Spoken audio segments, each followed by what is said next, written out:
जय श्री ओम नमः सिद्धेभ्यः। जय श्री ओम नमः सिद्धेभ्यः। सर्वमंगल मांगल्यं सर्वकल्याणकारकं प्रधानं सर्वधर्माणां जैनं जयतु शासनं। जैनं जयतु शासनं। जैनं जयतु शासनं। पंच परमेष्टि भगवान की जय। आचार्य श्री गुरुवर कुंद कुंद महाराज की जय। आचार्य श्री गुरुवर विद्यासागर महाराज की।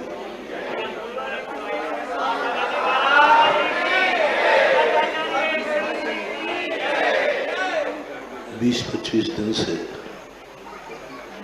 और दैनिक भजनों की श्रृंखला में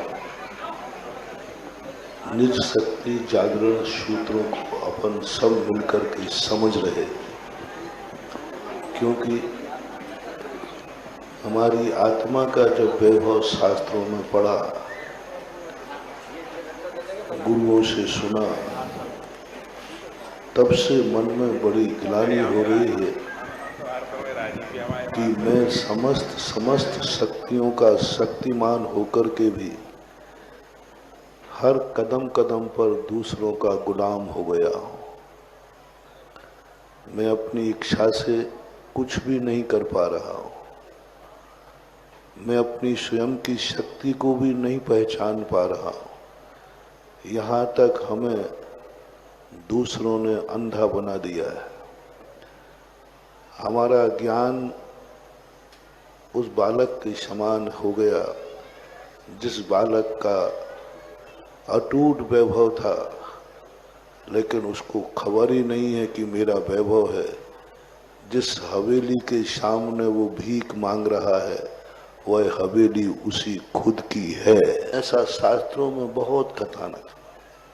वह हवेली उसकी है, वसीयत में है, और उसी हवेली के सामने वो भीख मांगता है, अनजाना है।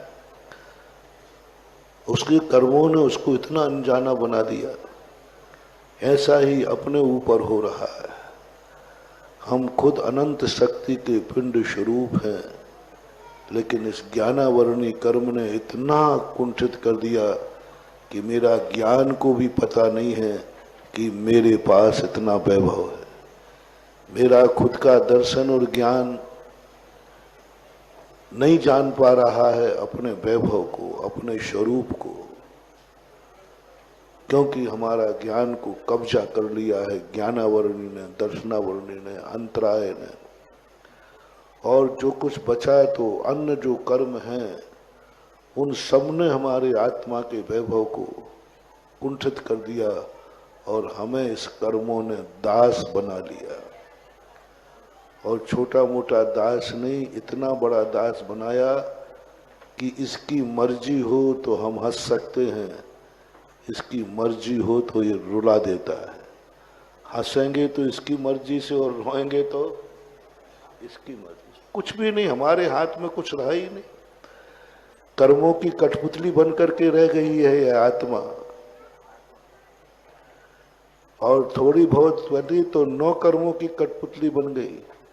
कुछ तो कर्मों ने हमें पर का गुलाम बना दिया, अंधा बना दिया, और कुछ हमारे प्रमाद से, उवियोगस्य अनायि परिणामा तिन्नि मोहजुत्तस्य मिच्छत्तम अन्नानम अविरत भावे जोगे।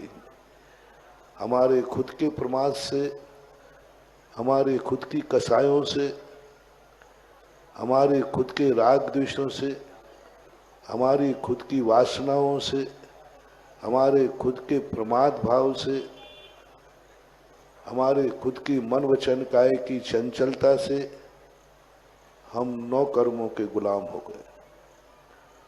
हमें अपने आप में सुख नजर आते ही नहीं है। हमें पर वस्तु में सुख नजर आ रहा है। कोई पर वस्तु मुझे दिखती है, मन मचल जाता है, ये मुझे कब मिलेगी। कोई वस्तु यदि ठीक नहीं होती है तो मन क्लेश में हो जाता है, ये वस्तु मेरे सामने से कब हटेगी। 2 के अलावा तीसरा परिणाम ही नहीं आ रहा। उसके परिणाम स्वरूप कल हमने कहा था कि निमित्त शक्ति की उपादान शक्ति तो अपन 20-25 दिन में समझ सके। अब ये निशक्ति जागरण में एक निमित्त शक्ति है अपने पास। उस निमित्त शक्ति के दो रूप है। एक वह रूप जो विद्रूप है, जो हमेशा यह सोचता है, किसी भी वस्तु को देखता है तो इससे मुझे क्या मिलेगा। कल हमने विस्तार से इस पर चर्चा की थी। जब किसी वस्तु को देख कर ये भाव आवे इससे मुझे क्या मिलेगा, तो कल अपन ने निर्णय लिया था यह दुर्योधन की नीति है। आपकी आत्मा में दुर्योधन पनप गया है। किसी भी वस्तु से, भगवान हो चाहे गुरु हो, चाहे रोटी हो चाहे पानी हो, कुछ भी किसी भी वस्तु को देखते ही, सुनते ही, संबंध बनाते ही ये भाव जाग गया इससे मुझे क्या मिलेगा। बस तुम्हारी दृष्टि, तुम्हारी स्थिति दुर्योधन की। ताश्री को नहीं चाहा दुर्योधन ने, ताश्री से क्या मिलेगा। कल कही थी ना, श्री कृष्ण को नहीं चाहा दुर्योधन ने, श्री कृष्ण से क्या मिलेगा। कल हमें एक से का अभिशाप से, इससे मुझे क्या मिलेगा, इससे मुझे क्या मिलेगा। बस यही जिंदगी का आत्म सूत्र के जागरण करने का सबसे बड़ा अभिशाप है। कल 1.5 घंटे के प्रवचन में सारे लोग हिल चुके थे, क्योंकि हर व्यक्ति किसी भी चीज से, एक पौधा लगाएगा गमले में तो क्या सोचेगा, मंदिर बनाएगा तो क्या सोचेगा, बोलो ना, बोल दो, बोलो। अभिषेक करेगा तो क्या करेगा। सब चीज में ऐसी वासना को निमज्जित किया है, दुनिया में उसका परिणाम ही नहीं जागता है। और यही दुर्योधन की नीति थी। इसलिए उसकी जिंदगी का जब जब मैंने कल सूत्र दिया था, जब जब तुम्हें किसी वस्तु को देख के ये भाव जागे कि इससे मुझे क्या मिलेगा, समझ लेना अब तुम्हारे बुरे दिन आने वाले हैं, बुरा होने वाला है, हमारी शक्ति खोने वाली है और हम गुलाम होने वाले हैं। हमारी शक्ति खत्म हो गई, मोटिवेशन तुरंत समझ लेना। कहीं ना कहीं से कोई भी किसी का भी सहारा लेने का भाव आवे, इससे मुझे ये मिलेगा, समझ लेना अब तुम्हारे पैर लड़खड़ाने वाले हैं। समझ लेना अब जिंदगी डगमगाने वाली है। जवन लेना कि तुम्हारी जिंदगी की सारी शक्तियां द्रोहित हो गई, क्योंकि तुम्हें पर से कुछ लेने का भाव आ गया। मना नहीं कर रहा, लेते हैं, दुर्योधन ने भी लिया है लेकिन उसका परिणाम बता रहा हूं, परिणाम बता रहा हूं। लोगों के मन में बहुत सहज भाव आता है कि सारी दुनिया मेरी सहायता करे। महानुभाव, ऐसा वरदान, ऐसा अभिशाप तुम कभी मत मांगना। कभी भगवान से वरदान मिले, गुरु से वरदान मिले, नमोकार मंत्र की जाप से कुछ मांगना पड़े तो ये भाव कभी मत लाना, हे भगवान सारी दुनिया मेरे जीवन में काम आवे, सदा मेरा सब लोग सहयोग दो। जब धन की जरूरत पड़े तो सब धन देवे, मन की जरूरत पड़े तो सब मन देवे, तन की जरूरत पड़े तो सब धन देवे। हमारे लिए चारों तरफ लोग हमारा सहयोग करने के लिए खड़े रहे। भगवान तू भी खड़ा रहना मेरे सहयोग के लिए। जब मेरी जिंदगी में विदा आए तो तू भी ध्यान रखना, गुरु महाराज तू भी ध्यान रखना। हाँ, नहीं तो आप हमें भूल जाओ और मैं उल्टा करता हूं, मैं जिस स्थान को छोड़ता हूं उसको तुरंत भूलता हूं। आगम सागर ने पता नहीं तुम लोगों को क्या प्रभाव हो गया। जो साधु जहां की रोटियां खा लेता है वो वहीं के गुण गाने लग जाता है। हमारा ये आगम सागर इतना बढ़िया था, यहाँ महाराज की रोटियां खा के महाराज के गुण गा रहा है एमपी में बैठ करके। अब बोलो भाई, मुझे एमपी छोड़ करके महाराष्ट्र भेज रहा है। अब देखो ये बात, यानी वहां का संस्कार अभी कितने 6 महीने हो गए, हाँ 6 महीने हुए, 5-6 महीने में अभी वहां का खाया हुआ निकला नहीं है, कभी नहीं। मैंने तो एक बार भी किसी से नहीं कहा कि भाई राजस्थान बहुत अच्छा है, आगम सागर राजस्थान जाओ देखो मजा आ जाएगा। मैं तो कहूंगा ही नहीं, मैं तो जहां से निकला वहां को भूला, जहां से निकला वहां को भूला, और जहां पर रहता है वहां का झूला। जहां रहता हूं वहां का झूला, और जहां से निकला वहां को भूला। इसका बहुत बड़ा रहस्य है। कभी भी भूल करके भी अपने मन में कभी ये परिणाम, ये वरदान, ये अभिशाप नहीं मांगना, कभी नहीं मांगना।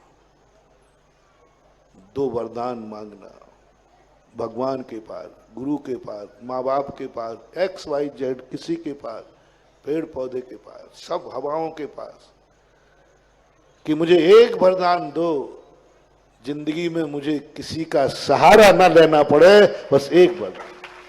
कितनी बड़ी बात है, बोलो। 2 वरदान, एक है कि जब भी मुझे जरूरत पड़े सारी दुनिया मेरे काम आवे, एक ही वरदान। और एक वरदान ये कि दुनिया में मुझे कभी किसी की जरूरत ही न पड़े। दोनों में से श्रेष्ठ कौन सा है? ऊपर श्रेष्ठ ही लोग बैठे हैं, बताओ भाई। मलहरा बलहरा वाले बताओ भाई, वो कौन? और कौन? पांड्या जी हैं?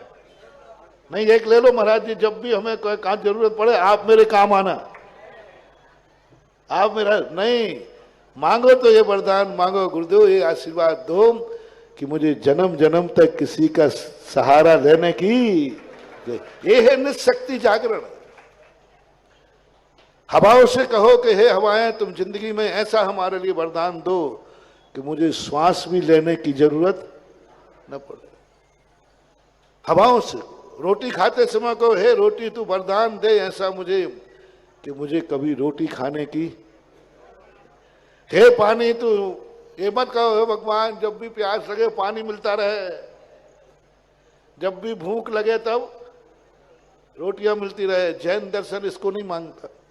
सारे दुनिया के दर्शन भगवानों से कहते हैं, भगवान सदा अन्नदाता, मुझे सदा रोटी पानी मिलता रहे। जैन दर्शन कहता है, जैनी श्रावक कहता है भगवान से पूजा करने, मुझे रोटियां नहीं चाहिए, तू तो ये वरदान दे कि मुझे रोटी की जरूरत ही, क्षुधा रोग विनाशनाय नैवेद्यम निरुपामति। वहां मांगना चाहिए रोटी प्राप्ति। हे भगवान सदा मुझे रोटी प्राप्त होती रहे। नहीं, भगवान ऐसी शक्ति दो कि मुझे इस रोटियों की तृषा रोग विनाशनाय। मुझे पानी नहीं चाहिए, मुझे तो ऐसा वरदान दो कि पानी की जरूरत ही ना पड़े। ये है निज शक्ति सूत्र का, जागरण का, जैन दर्शन का अनमोल अलौकिक, दुनिया में कहीं नहीं मिलेगा। ये महान जैन दर्शन कहता है, मुझे रोटी नहीं, मुझे बीमारी की दवाई नहीं चाहिए, मुझे तो आप ऐसा आशीर्वाद दीजिए कि मैं कभी बीमार हूं। ऐसा वरदान कभी भी, जब भी भगवान के सामने जाओ, जिस चीज का तुम उपयोग करो, पेड़ के छाया में बैठे हो तो पेड़ से कहो, हे वृक्ष तू मुझे ऐसी दुआ दे जिससे मुझे कभी छाया की जरूरत ही नहीं पड़े। मैं छाया क्या हो, धूप क्या हो। जब जब पर का आलम्बन लेने की बात आए, भगवान से कह देना, भगवान तेरा दर्शन करते करते बार बार करूंगा, बस एक बार वरदान दे दे कि तेरे सहारे की भी जरूरत ना पड़े, मैं खुद भगवान बन जाऊं। बंदे तदगुण लब्धे। अर्थ यही है कि भगवान मैं भक्ति में संतुष्ट नहीं हूं, मैं भक्ति में संतुष्ट नहीं हूं, क्योंकि भक्ति के लिए तो आप चाहिए। मुझे तो वो पद चाहिए है जिस पद में आप नहीं, आप स्वयं ही आप है, अपने आप का वैभव जगाना, ऐसा वरदान मांगना। फिर भी यदि आपको यह उपादान शक्ति की जागृति ना हो, यदि ऐसी उपादान शक्ति में आप समर्थ ना हो और ऐसी हिम्मत तुम्हारे अंदर ना हो कि मैं ऐसा वरदान मांगूं कि मुझे किसी की जरूरत ना पड़े, क्योंकि इंद्रिय विषयाभिलाषी पर को छोड़ना नहीं चाहता। निज वैभव को छोड़कर उसको पर वैभव में आनंद आता है, अपनी संपत्ति छोड़कर पर संपत्ति का आनंद आता है। होते हैं संसारी इंद्रियाभिलाषी, ऐसा ही होता है। तो यदि तुम्हारे मन में ऐसा भाव आवे तो एक निमित्त शक्ति का जागरण करना। एक निमित्त शक्ति वह है, दुनिया से मुझे क्या मिलेगा नहीं। यदि आप सम्यक दृष्टि हैं, आप गृहस्थ हैं, आप अविरत सम्यक दृष्टि है, शराक सम्यक दृष्टि है, वृत्ति हैं, व्यवहार में सोपयोगी साधु हैं, हम भी रह रहे। मैंने पहले कहा प्रवचनों में सदा मुझे भी शामिल किया करो, क्योंकि तुम जितने श्रोता हो उसमें एक श्रोता मैं भी हूं। मैं भी जो बोल रहा हूं मैं इसे जिनवाणी का वचन मान के सुन भी रहा हूं, मैं भी सुन रहा हूं। तो सब अपन के लिए एक बात है, कभी निमित्त शक्ति की जागृति करना है तो एक जागृति करना कि मैं दुनिया को क्या दे सकता हूं।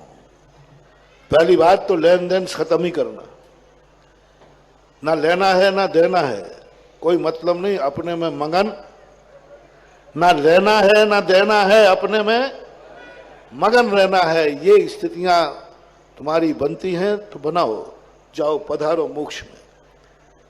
लेकिन तुम्हारे मन में राग जागता है, करुणा जागती है कि जिन लोगों के साथ में हूं, जिन लोगों ने मेरे लिए उपकार किया है, जिस हवाओं ने मुझे श्वास दी है, जिस नदी ने मुझे पानी दिया है, जिस वृक्ष ने मुझे फल दिए हैं, जिन्होंने मेरे ऊपर उपकार किया है, उनके प्रति भी मेरा कर्तव्य है।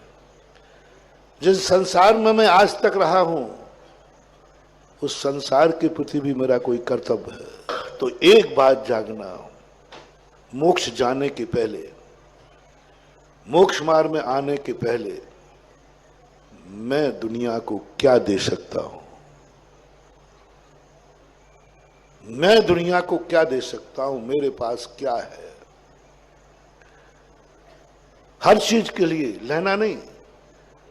किसी ने तुम ऐसे बन जाओ जैसे एक व्यक्ति ने पत्थर मारा एक आम के पेड़ पर, बगीचा वाला आ गया, उसने कहा तुमने मेरे आम क्यों तोड़े, पत्थर, चलो राजा के पास ले गया। राजा ने कहा तुम्हें दंडित किया जाता है, अपनी इच्छा बताओ। तुमने कहा साहब मेरी कोई इच्छा नहीं है, एक ही इच्छा है, जिस पेड़ को मैंने पत्थर मारा है उस पेड़ को मुझे एक बार उसके पास भेज दो। बोले क्या करोगे? बोले मैं उसको नमस्कार करना चाहता हूँ। बोले क्यों? मैंने उसको पत्थर मारा, उसने मुझे आम दिया था, दुनिया ने मुझे पत्थर मारा, मैंने उसको गाली दी है, वो मेरे से महान है। पत्थर मारा उसने फल दे दिया, हमने पत्थर फेंका उसने फल दे दिया। ये दृष्टि अपनी बनना चाहिए। कोई हमें पत्थर मारे हम उसको फल देवे, कोई हमारा नाश करे हम उसको फल देवे। यशोधर महाराज पूरी रात भर गले में फल सर्प डाल दिया, सुबह उठकर उसको आशीर्वाद दे दिया, सम्यक दृष्टि बना दिया। क्या गजब है। रात भर गर्म सर्प डाला, चींटियां शरीर को खा गई। सुबह उठकर महाराज ने उसको क्या दिया? उसने सांप दिया, चींटियां दी, शरीर छल्ली बनाया और महाराज ने कहा कल्याण भवतु, तुम्हारा कल्याण हो। सम्यक दृष्टि बनाया, तीर्थंकर की प्रति का बंद करा दिया, समोषण भेज दिया। कैसी है ये आत्मा? ये है आम के पेड़ के समान।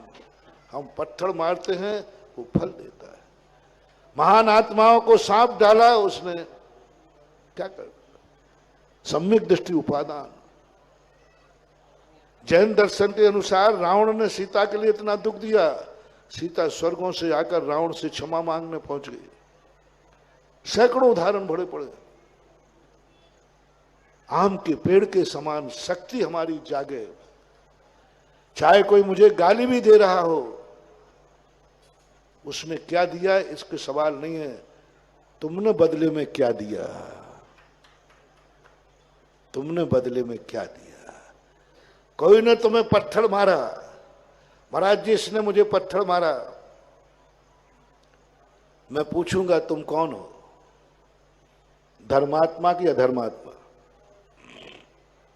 धर्मात्मा हो कि अधर्मात्मा। सब ऊपर वाले पहले बताए, मैं भी ऊपर में आता। तुम सब यहां अपन अधर्मी बैठे हैं कि धर्मी? बोलो ना, सब धर्मी बैठे, चिंता मत करना, धर्मी है। तीर्थ क्षेत्र पे अधर्मी नहीं आता, धर्मी बैठे। और धर्मी को किसी ने पत्थर मारा, शिष्य को पत्थर मारा।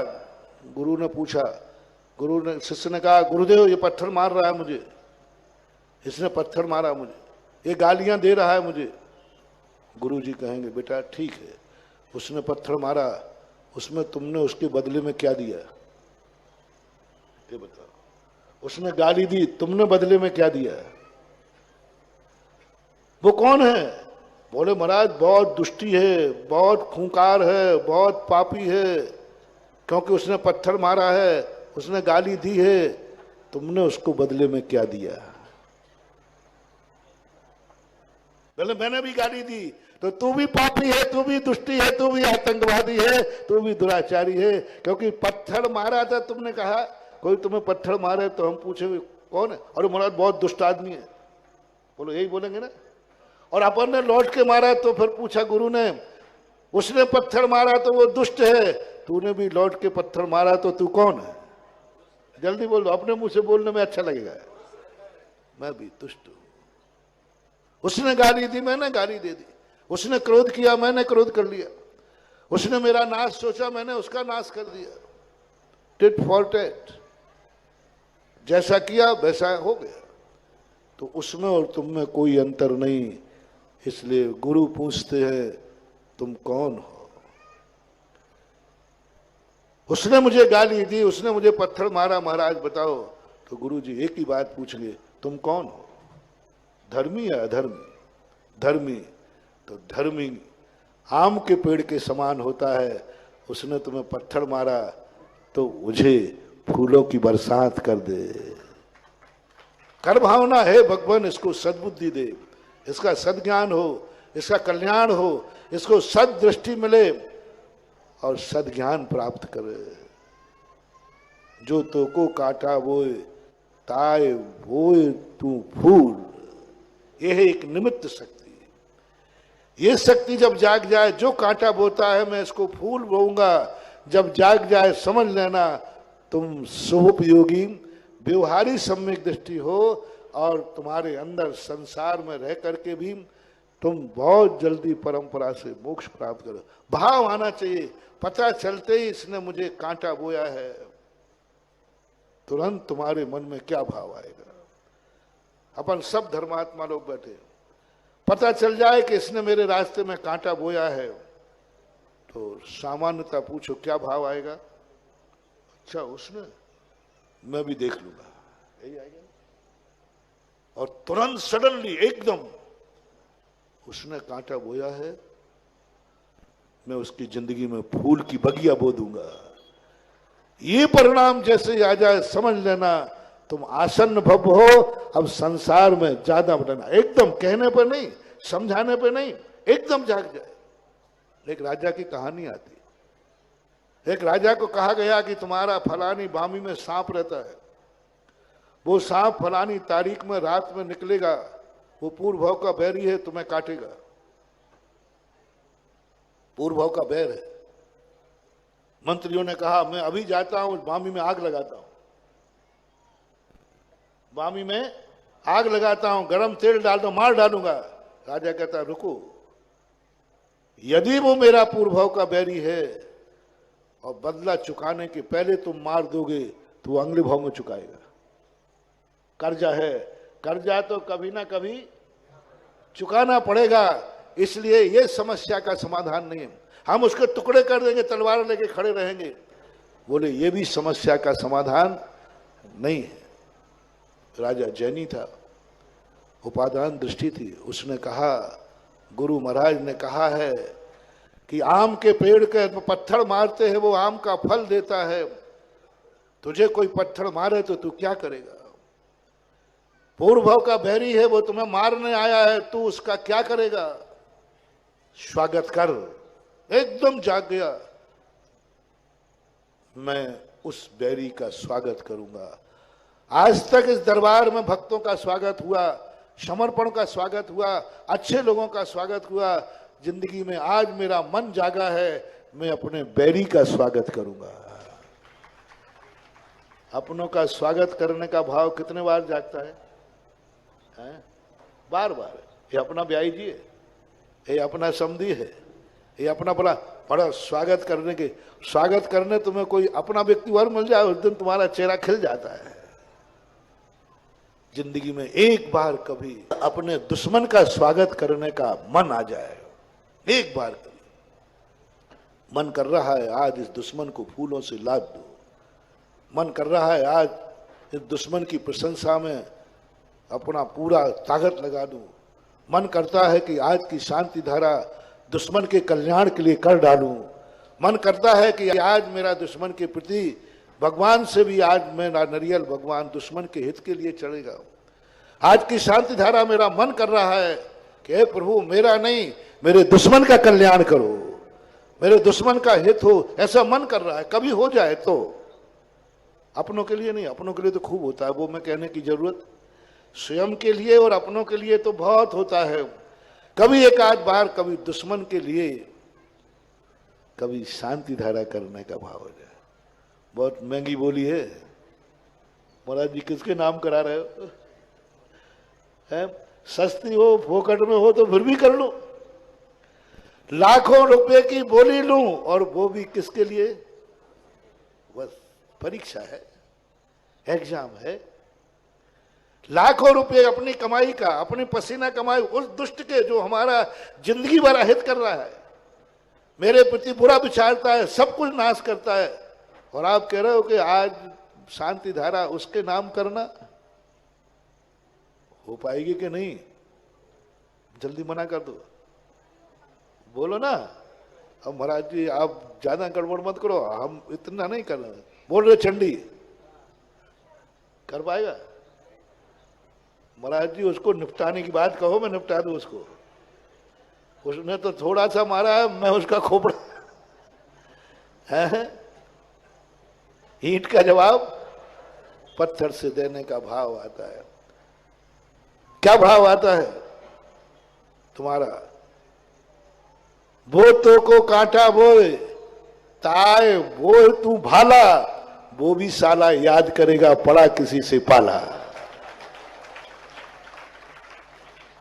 ये परिणाम सारे संसार को जागता है दुश्मन के प्रति, लेकिन निज शक्ति जागरण, सम्यक दृष्टि का जागरण, सम्यक ज्ञान अकेला इतना ही नहीं है कि मां पूजा कर ली, पाठ कर लिया, मैं मुनि बन गया, अपन नमोकार। ये अंतरंग परिणाम, अंदर की परिणति, अंदर की वो आत्मा की पर्याय प्रकट होवे कि मन कर रहा है आज संसार के दुश्मनों के लिए मैं शांति धारा करूं, इनका कल्याण हो। मन कर रहा है जिसने मेरी जिंदगी में कांटे बोए हैं इसको फूलों से लाद दो, जिसने मुझे आज गालियां दी हैं, मेरा मन कर रहा है मैं उसको जय जिनेंद्र कर लो। मन कर रहा है कि उसके जय जिनेंद्र कर लो। आज जो मेरा गला उतारने के लिए बैठा है, मन कर रहा है उसे मैं, बोलो ना, गले लगा लूं। ऐसा परिणाम हुआ, रामचंद्र जी का हुआ था। लक्ष्मण से बोले, लक्ष्मण मन नहीं कर रहा युद्ध का, बस रावण यदि यह कार्य छोड़ दे तो मेरा मन कर रहा है कि रावण को क्या कर लूं, गले लगा लूं, ऐसा मन कर रहा है। विभीषण आया तो लगाई उसको, ऐसा परिणाम सहज सम्यक दृष्टि के अंदर कभी जागेगा, कभी जिंदगी में एक आध बार भी जाग जाए तो तुम सम्यक दृष्टि हो कि नहीं पता नहीं, लेकिन भव्य जरूर हो, ये सर्टिफिकेट तुम ले लेना। मैं क्या दे सकता हूं, मैंने क्या दिया है दुनिया को? हवाओं ने मुझे ऑक्सीजन दी, मैंने हवाओं को क्या दिया? पेड़ ने मुझे फल दिए, मैंने पेड़ को क्या दिया? दुनिया में वह शक्ति जागरण करो महानुभाव, एक रट लगा लो, दुनिया में जो भी तुम्हारे लिए उपकारी हो कम से कम चलो, दुश्मन को छोड़ता हो, क्योंकि तुम इतने विशाल नहीं हो कि कांटे बोने वाले को तुम फूल बो दो। लेकिन उस राजा ने कहा, मंत्री जी मैंने अच्छे लोगों का स्वागत किया जो मेरे हितैषी थे, जो मेरी प्रशंसक थे। आज जब जिंदगी में मरना ही है, आज मेरी जिंदगी का अंतिम दिन ही है, तो मैं जिंदगी भर जो कार्य नहीं कर पाया आज मौत के समय करना चाहता हूं। गुरु के प्रवचनों में सुना था, आज मैं अपने सबसे बड़ा बैरी जो आज रात में मेरे प्राण लेने आएगा, मैं उसके स्वागत की तैयारी करना चाहता हूं। मेरी अंतिम इच्छा पूरी करो मंत्री लोगों, मेरे परिवार के लोग, सब परिवार के लोग आ गए, बेटा आ गया, माँ आ गई, पत्नी आ गए। बोले क्या कर रहे? बोले बस मेरी अंतिम इच्छा है, जिंदगी में मैंने सब कार्य कर लिए, सब कार्य कर लिए, बस एक कार्य गुरु का नहीं कर पाया। गुरु ने जो जो उपदेश दिए श्रावक के, मैंने हर श्रावक का व्रत पाला, बस एक जिंदगी में नहीं कर पा रहा हूं कसाय के कारण से कि मैं दुश्मन का सम्मान करूं। आज मेरी अंतिम इच्छा पूरी करो। सब लोग दंग रह गए। बोले क्या करूं साहब? बोले जिस बामी से निकले उस बामी से दो पूरे फूल बिछा दो, मेरे दुश्मन को रास्ते में कष्ट नहीं होना चाहिए, और दोनों तरफ कटोरे दूध के भर के रख दो, मिश्री कम नहीं होना चाहिए। दूध पीता हुआ सर पाएगा मेरा दुश्मन। जैसे ही सांप फनफनाता हुआ निकला बैरी का बदला लेने के लिए, देखता है आज तो बामी के चारों तरफ चलता गया, फूल बिछे थे राजमहल के कमरे तक, रास्ते में दूध पीता हुआ गया। और राजा जैसे ही सांप को आते देखा, राजा ने थाल ले लिया आरती का। बोले हे नागराज, मैंने तुम्हारे जीवन में इतना कष्ट दिया, पूर्व भाव में मैंने तुम्हें इतना दुख दिया कि वो तुम दुख आज तक नहीं भूल पाए। समझना, मैंने तुम्हें इतना कष्ट दिया कि तुम वो दुख आज तक भी, यानी आप मर के दूसरे भाव में आ गए। जाने मैंने कितना कष्ट दिया होगा। बोलो भाई कौन सा कष्ट होता है जो नहीं भूलते? छोटे मोटे कष्ट तो जरूर मैंने असहनीय कष्ट दिया है, जरूर तुझे मैंने इतना कष्ट दिया है पूर्व भाव में कि तू वो कष्ट आज तक नहीं भूल पा रहा है। इस पापी को बहुत छोटी सजा मिल रही है, मात मौत। तुझे मैंने तड़फा तड़फा करके जिंदगी जिलाई होगी, तुझे एक एक तिल भर दुख दिया होगा, तभी तू आज तक उसको स्मरण करके या मुझे मारने आया है। लो नागराज, उस वेदना का फल लो। बस आरती उतार करके और दोनों हाथ सांप के सामने कर दिए। सर्प कहता है ये क्या देख रहा हूं? आज तक मैंने बहुत, जब भी मैं दिख जाता हूं दुनिया मारने दौड़ती है, और इसने स्वागत आरती और कह रहा है कि आपका कोई दोष नहीं, दोष मेरा है, मैंने तुम्हें दुख दिए थे। सर्प जाकर के जो फनफनाता आया था, राजा के चरणों में नमस्कार करके तुरंत अपनी तरफ लौट गया।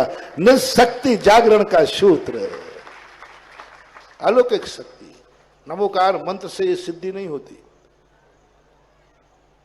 दुश्मन का एक मोटिवेशन, दुश्मन के प्रति ये भाव आया कि नहीं मैं उसका सम्मान, उसको कितना दुख दिया होगा हमने, जो आज तक याद रखे। अपाय विचय, विपाक विचय, धर्म ध्यान का चमत्कार दिखा दिया। वो छोड़ने वाला नहीं था, लेकिन सांप लौट गया और जन्म जन्म का बैर खत्म हो गया। और अंत में जाकर के दूसरे भव में जाकर के राजा और सांप दोनों सगे भाई बने। और यदि मार डालते तो भाई बलि बन जाते, लेकिन पारसनाथ और कमट बनते एक दूसरे। ये है निशक्ति जागरण, निमित्त शक्ति जगाओ वो कि मैं किसी के काम। चलो कोई बात नहीं, ये बहुत ऊंची बात हमने आपसे कही दुश्मन की, शायद इतना तुम नहीं कर पाओ तो थोड़ा सा करता हूं, कम करता हूं। जिन जिन लोगों ने तुम्हारे ऊपर उपकार किए, जिन जिन प्रकृति ने तुम्हारे ऊपर उपकार किए हैं, हुए हैं, उनके प्रति तुमने क्या किया है? उन्होंने क्या किया ये भूल जाओ, तुमने उनके साथ क्या किया है। शुरू करो कहीं से भी। चलो तुम्हारे माता पिता से शुरू करता हूं। माता पिता ने तुम्हें जन्म दिया है? मुझे पता नहीं, बोल दो। बड़ा किया है? कुछ तो किया होगा, है? उंगली पकड़ के, गंदगी भी साफ, तुम बड़े हो गए। तुमने क्या किया? नोट करो, तुमने क्या किया? तुमने क्या किया? सवाल इसका है। ये निमित्त शक्ति का जागरण करो। उन्होंने क्या क्या किया वो नोट करो, पहले नोट करो। उन्होंने किया है, तुमने करवाया नहीं, किया है। तुमने क्या किया? एक एक चीज पर नोट करना, एक एक चीज पर नोट करना, तुमने क्या किया। तुम्हारी जिंदगी में और भी लोग उपकारी आए होंगे। तुम्हें पेड़ पौधे ने फल दिया, तुमने पेड़ को क्या दिया? एक आम का पेड़ लगा तुम्हारे घर में, आंगन में, कहीं भी, वो तुम्हें फल देता है कि नहीं? तुमने क्या दिया है? जिस दिन थोड़ा सा फल देना बंद हुआ उसी दिन काट दिया। यही किया ना? जिस दिन फल देना किया, गाय ने तुम्हें दूध दिया। मैं एक दिन बिहार कर रहा था, राजस्थान में, दौसा के पास। बहुत अच्छी गाय थी और वो मेरे सामने से निकल रही थी। मैं एक पेड़ के नीचे बैठा, धूप थी, वो भी आके बैठ गया। मैंने कि भाई ये गाय कहाँ ले जा रहा है? बोले पुष्कर में पशुओं का मेला लगता है। मैंने क्यों? बोले इसने अब दूध देना बंद कर दिया। कितने बार दूध दिया? 5 बार दूध दिया और 8 से 10 लीटर दूध देती थी। और उसने उसके बछड़ियां छोड़ी, यानी आज उसका वंश उसके घर में है, उसका वंश उसके घर में है। और वो वंश जैसे ही पल रहा, इसने दूध देना। मैंने कितने की बिकेगी? बोले 500 की तो बिक जाएगी। मैंने समझाया, बंधु इसने तुम्हारे वंश को 5-5, 10-10 किलो दूध पिलाया, 5-5, 4-4 बछड़ियां दी तुम्हारे लिए, आगे बच्चों के लिए, और तुमने उसको क्या दिया? साल 6 महीने जिंदा रहेगी और कसाई को बेच रहे हो। कम से कम इतना तो सोचो कि उसने जिंदगी में सब कुछ तुम्हें दिया, कम से कम उसी खूंटे पे उसको मरने दो। इतना तो तुम स्थान दे दो कि जिस खूंटे पर उसने दूध दिया है उसी खूंटे पे मरेगी। लेकिन कहां होता है? कहां होता है? ये तो उदाहरण दे रहा हूं मात। ऐसा जिंदगी में तुम हर वस्तु को देख लेना, तुमने क्या दिया है ये सवाल बताओ। भगवान के पास तुम आते हो, भगवान ने क्या नहीं दिया तुम्हें? मंदिर में क्या नहीं दिया तुमने? क्या नहीं मांगा? प्रश्न उठाओ, ये तुमने भगवान को क्या दिया है? जब भी संकट आया किसको पुकारा है? जब भी तुमने नियम पालन, तुमने देव दर्शन का नियम लिया, तुम्हारे गुरु ने कहा था, तुम्हारे गुरु ने कहा था कि देव दर्शन करोगे तभी तुम्हारा कल्याण हो गया। भगवान देव दर्शन करने, तुम भगवान का दर्शन करने नहीं आए हो, अपना नियम पूरा करने आए हो, क्योंकि तुम्हें मालूम है कि इसके बिना मेरा कल्याण होने वाला नहीं है, इसलिए आए हो। अभिषेक तुमने किया है, भगवान के लिए अभिषेक नहीं किया, तुम्हें गंधोदक चाहिए है, क्योंकि तुम्हें मालूम है कि हमारा जो रोग है, उद्भूत भीषण जलोधर भार भुगना, शोच्यम दशा मुपगता श्रुत तदपाद पंकज रजो मृत दिग्ध देहा मृत्या भवंति मकरध्वज। हाँ, इसलिए भगवान गंधोदक चाहिए, क्योंकि बिना गंधोदक के मेरी बीमारी दूर नहीं होगी। भले महाराज मेरे घर में मेडिकल है, लेकिन मेडिकल दवाई काम नहीं कर रही है। अब तो महाराज जी गंधोदक ही चाहिए, उत्तम चंद जी पांड्या। अब तो दवाई चाहिए, गंधोदक चाहिए। दिया गंधोदक, अपन ने अभिषेक किया, गुरुओं के पास गए, उन्होंने आशीर्वाद दिया, लेकिन तुमने क्या दिया है? बस आज निशक्ति जागरण, सारी संपदाएं तुम्हारे चरणों में होंगी, दुश्मन भी तुम्हारे चरणों में होगा। बस एक बात सोचना है, एक बात हर चीज में, मैंने क्या दिया। आम के पेड़ बन जाओ, भगवान के सामने जाकर एक ही कहना, भगवान तूने मुझे सब दिया, दर्शन दिया, अभिषेक दिया, गंधोदक दिया, सिद्धालय से उठाकर मेरे लिए तू जमीन पे आ गया। भगवान तो सिद्धालय चले गए थे, लेकिन ये मंदिरों में किसके लिए उतर के आए? वो अपने लिए नहीं, भक्तों के लिए, हमारे लिए तुम उतर के आए। आपने मुझे दर्शन दिया, मेरा नियम पूरा किया। यदि तू दर्शन नहीं देता तो मैं अन्न जल ग्रहण नहीं कर पाता, क्योंकि गुरु ने नियम दिया था बिना भोजन देव दर्शन से भोजन पानी नहीं करना, और तेरा दर्शन नहीं होता मैं भूखों मर जाता। नियम नहीं तोड़ सकता। मेरे जीवन में नियम है कि षड आवश्यक पालन करूंगा, तू नहीं होता तो मैं पूजन कैसे करता। मेरा नियम है कि मैं गंधोदक लेकर के ही भोजन करूंगा, तू नहीं होता तो गंधोदक किसका मिलता, मैं क्या करता। हे भगवान, तूने इतना सब कुछ किया, मैं तेरे लिए क्या कर सकता हूं, परिणाम लाओ। मैं क्या कर सकता हूं, कभी भगवान के सामने फिर न जाकर मंदिर में, भगवान आज मन कर रहा है, तूने मुझे बहुत किया, मैंने तुझे क्या किया, मैं क्या कर सकता हूं। जिंदगी में एक दिन जरूर देना परम उपकारी के लिए। मैं क्या कर सकता हूं भगवान तेरे लिए, मैं क्या कर सकता हूं। सोचो, विचार करो, क्या कर सकते गुरु महाराज के लिए, तुम क्या कर सकते हो। एक बार व्रत तुमने लिया है, उस व्रत ने तुम्हें महान बना दिया, उस व्रत के लिए तुम क्या कर सकते हो। सिद्ध चक्र मंडल विधान ने तुम्हारे लिए महान बना दिया, 700 कोड़ियों के कोड़ दूर कर दिए, तुम उस सिद्ध चक्र मंडल विधान के लिए क्या कर सकते हो। सिद्ध चक्र मंडल विधान ने 700 कोड़ियों के कोड़ दूर कर दिए, हुए के नहीं हुए, लेकिन तुम क्या कर सकते हो, तुम क्या कर सकते हो। मैना सुंदरी कहती है, प्रभु तूने इतना बड़ा उपकार किया, मैं तेरे लिए ये कर सकूंगा कि आज के बाद हर अष्टांगा में तेरी पूजा होगी, यह मैं कर सकूंगा और दुनिया को दिखाऊंगा।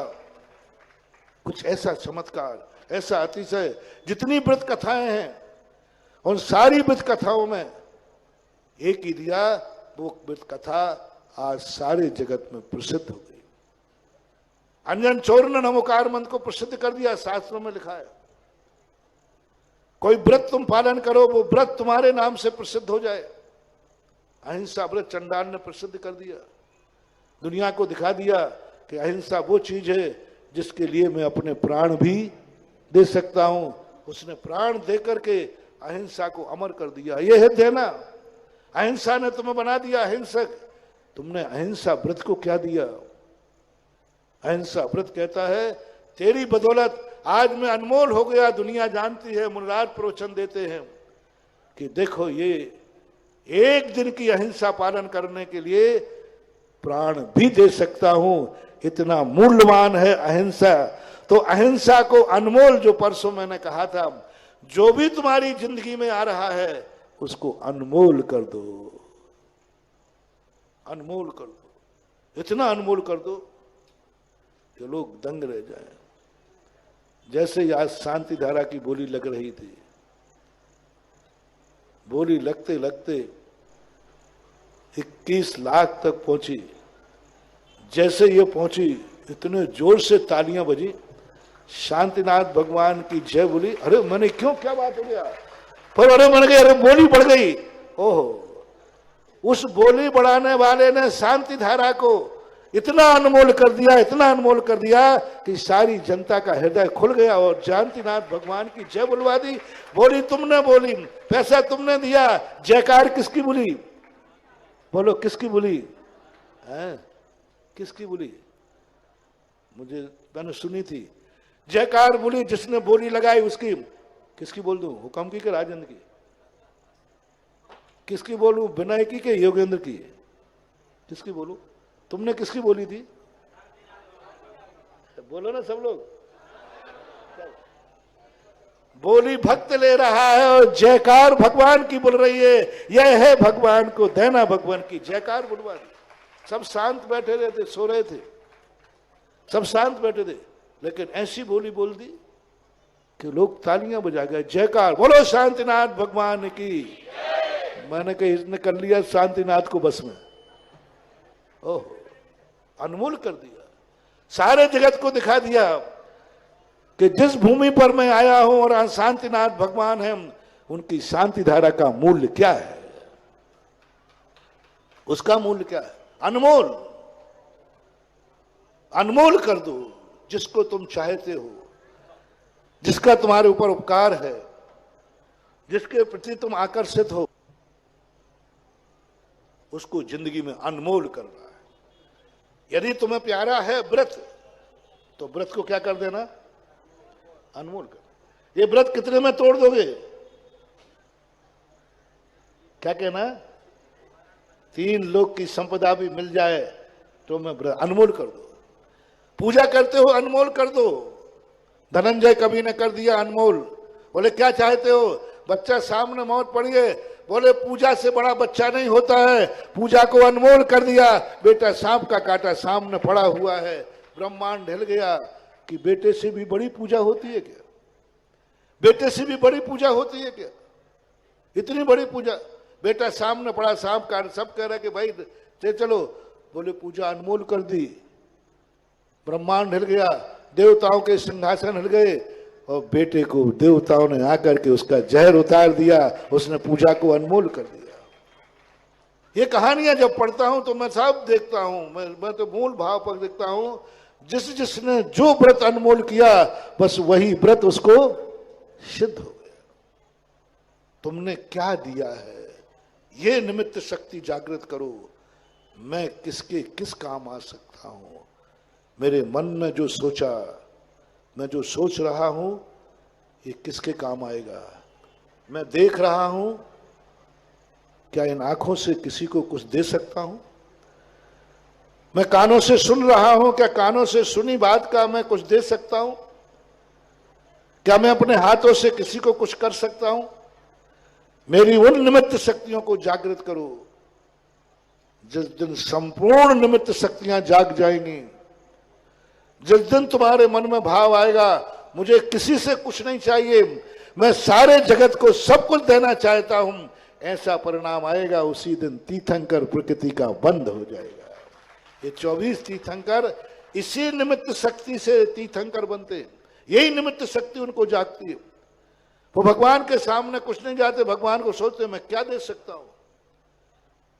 मैं बहुत बार कहता हूं हनुमान शक्ति, हनुमान ने कभी ये नहीं चाहा राम क्या दे सकते हैं, हनुमान ने सदा चाहा कि मैं राम को क्या दे सकता।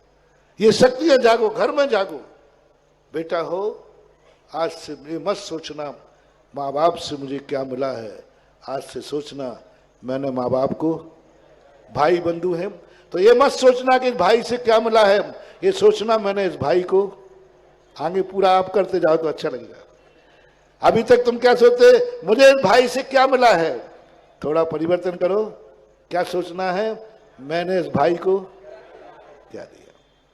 पड़ोसी है तो पड़ोसी तो तुम्हें क्या मिला है, ये नहीं बोलो, पड़ोसी को मैंने क्या दिया है। कोई भी एक पौधा लगा है, उस पौधे ने तुम्हारे लिए फूल दिया, पत्ते दिए। खुशहाली दी, हरा भरा किया। आज उस पेड़ के सामने जाकर कहना, हे वृक्ष, मैंने तुझे, तूने क्या दिया और मैंने क्या दिया, और दोनों को तराजू में तोल लेना। तुम्हारा दिया हुआ मूल्यवान होगा कि उसका दिया हुआ मूल्यवान होगा, ये फैसला कर लेना। एक पेड़ को तुमने जो दिया है उसकी कीमत बाजार में ले जाना, और उस पेड़ ने जो तुम्हें दिया है उसकी कीमत बाजार में ले जाना। किसकी कीमत ज्यादा निकलेगी? बोल दो, जल्दी बोल दो। बस उसको जय जिनेंद्र कर लेना। तू पेड़ होकर जीत गया और मैं मनुष्य होकर के हार गया। तूने जो दिया वो अनमोल है और मैंने दिया वो खाद है, कचड़ा है, गंदगी है। पानी दिया मैंने पानी दिया, तूने रस दिया। तूने रस दिया, मैंने पानी दिया और तूने आम रस दिया। ये शक्तियां जब अपने आप जागेगी, तूने रस दिया, वो दिन कब आएगा जब मैं तुझे अमृत दूंगा। कि कर सको तो करो, तुम्हारी मर्जी। फिर उन्होंने अपने ब्याही जियों की तरफ देखा, उत्तम चंद्र जी पांड्या और वो तपेश, लोकेश, नरेश, वो फुलेरा वाले नरेश राम, इन तीनों ने कुछ आंखों में इशारा किया और घर पूछा तो उन्होंने कहा, क्यों पूछते हो? उत्तम पांड्या ने तो अपने बेटे से कहा, वहां मेरा बाप बैठा है, जहां गुरुजी बैठे हैं, क्यों पूछते हो, क्या विचार करना? और समोषण मंदिर बनाया। 24 मंदिर मेरे आने की खबर मिली कि यहां महाराज आ रहे, उसके पहले ही पूरे कर दिए। तो ये भक्तों का उत्साह है, बहुत बड़ा उत्साह है। सहस्त्रकूट में अब जो बड़े लोग नहीं हैं, जो मध्यम लोग हैं लेकिन भक्त हैं, उनको कम से कम सहस्त्रकूट का स्थान लेना चाहिए। और सबसे गरीब आदमी को, जिसके कर्म विपरीत हैं, और कुछ ले सकें या न ले सकें, लेकिन भगवान के गगन बिहारी का एक कमल स्थापित कर देना। छोटा सा कमल होता है जिसमें भगवान के चरण होते हैं। और जब योगेंद्र बाबू आए, बोले सब लोग भगवानों को बैठा लो, मैं भगवानों के भक्तों को बैठा लूंगा। हाँ, दिल्ली का माल है, बहुत सोच के लगता है। तुम सब लोग भगवान बैठा लो, मैं भगवानों के भक्तों को बैठा लूंगा, कि जब भी इन भगवानों का दर्शन करने कोई भक्त आएगा तो उसे रात्रि रुकने के लिए सागर नहीं जाना पड़ेगा, वो इसी क्षेत्र पर रुकेगा। और एक साथ 700 कलश की धर्मशाला बनाने का आशीर्वाद उन्होंने लिया और कहा, ठीक है, अब भक्तों के लिए जब रहने का इंतजाम हो गया, भगवान का इंतजाम हो गया, भोजन आहारशाला, उसके बिना तो बनिया का काम, भूखे भजन न होए गोपाला, ये लो अपनी कंठी माला। सबसे ज्यादा भूख बनिया को लगती है, क्योंकि वो कुछ भी नहीं खाता ना, यहाँ वहां का दाल रोटी खाता है सीधा। यदि दुनिया का भक्ष्य भक्ष खाता होता तो, लेकिन ये सबसे बड़ी चीज है। तो कौन आ गया? हाँ, पर हुक्म काका ने कहा, तुम भगवान बैठा लो। योगेंद्र ने कहा, मैं भक्तों को बैठा लूंगा। तो हुक्म काका ने कहा, मैं उनको भोजन कराऊंगा। इस प्रकार से बूंद बूंद से घट भरता है, बूंद बूंद से घट भरता, कण कण से भरता भंडार। एक एक पग चलते चलते आ जाता है मुक्ति द्वार। ये सिद्धि यहाँ हो रही है। सबके लिए आशीर्वाद। और जो अपने आप में जिसकी जैसी समर्थ हो, बस एक ही बात सोचना, मुझे क्या देना है। आज का मंत्र क्या है? घर में जाके क्या करना है? सब एक दूसरे के समय, मैंने इसको क्या दिया है, मुझे इसको क्या देना है। मंदिर में आओ तो क्या सोचना है? भगवान ने मुझे क्या दिया, ये नहीं, क्या करना है, हमने क्या दिया। गुरु के संबंध में यही सोचना, गुरु ने क्या दिया, ये नहीं, गुरु को मैंने पूजा करते समय यही सोचना, इस पूजा को मैंने क्या दिया, अभिषेक को मैंने क्या। सब तरफ एक ही सूत्र की आवाज बना दो जिंदगी में, मैंने क्या दिया है, मुझे क्या देना है। यह निज शक्ति जागरण का एक बहुत बड़ा सूत्र है। सांप भी मित्र बन जाएगा। देखो, सांप भी मित्र बन जाएगा, सांप भी जन्म जन्म के बैर भूल जाएगा। जो सूत्र आज में अपन ने दिया, अपन सब मिलकर के चलें, शिलान्यास करते हैं। विश्वविख्यात संपत्ति देने वाले को विश्वविख्यात बनाते हैं। 10 मिनट आप रुकेंगे। और सुशील मोदी ने कहा कि नहीं, अब मुझे याद नहीं रहता, इतने ज्यादा हो गया ना।